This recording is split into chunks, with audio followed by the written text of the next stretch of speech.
Hi, my name is Rachel, and today I'm going to give you a little look into my public self, which is how I like to express myself to the public, and then my private self, which is the character that I tend to keep hidden.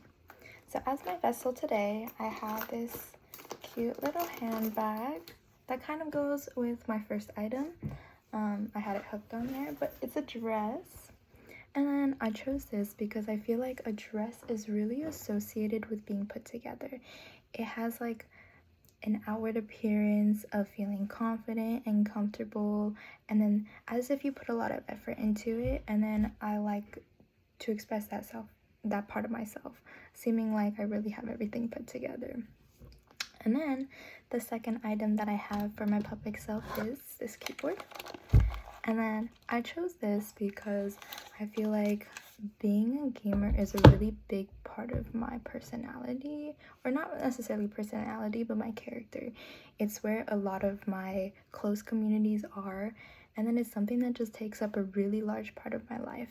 It has contributed to me being more sociable, just having a fun side, and it's something I also kind of want to pursue a career in, just at least the field, not necessarily as a gamer. So I feel like that's a really big part of my public self because it's also how friends see me.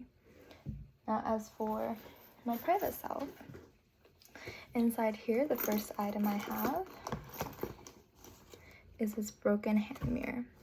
And I chose this even though it's really contradictory to the first item I showed, which was the dress, because I actually struggle with my self-image a lot, and although I may be perceived to have high self-confidence, high self-esteem, that is not the case in reality. I really struggle with just feeling like I'm good enough, both appearance-wise, as a person, and just this kind of embraces that.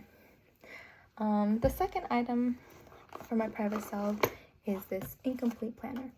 Even though this is for this year, I kind of started it when I first received it, but then I haven't really touched it since, and I feel like that's the case every time I get a planner. And then what this really shows about me is that I may appear to be organized, which is also how I know a lot of friends and family see me, but in reality I struggle with just navigating my everyday life and getting over all these challenges that I have to go through each day. So this incompletion kind of shows that I don't really know what I'm doing. And then I feel like that also ties in a little bit with this last item. So this is a stuffed animal that I got when I was a child, so I really associate it with just being a child. And I'm not saying that I'm childish. However, sometimes I feel like the way I go about life is really, unless it's important and I really have to just get things done, I tend to just go about things very carefree, not as if they don't matter, but sometimes as if I'm like a child and I don't really have any responsibility. However, I know that's really looked down upon, so I don't really show that. But sometimes it's nice to just not worry about anything and really just want to be taken care of. So that's it for both my public and private self, and thank you for watching, but hopefully that helped you learn a little bit more about me.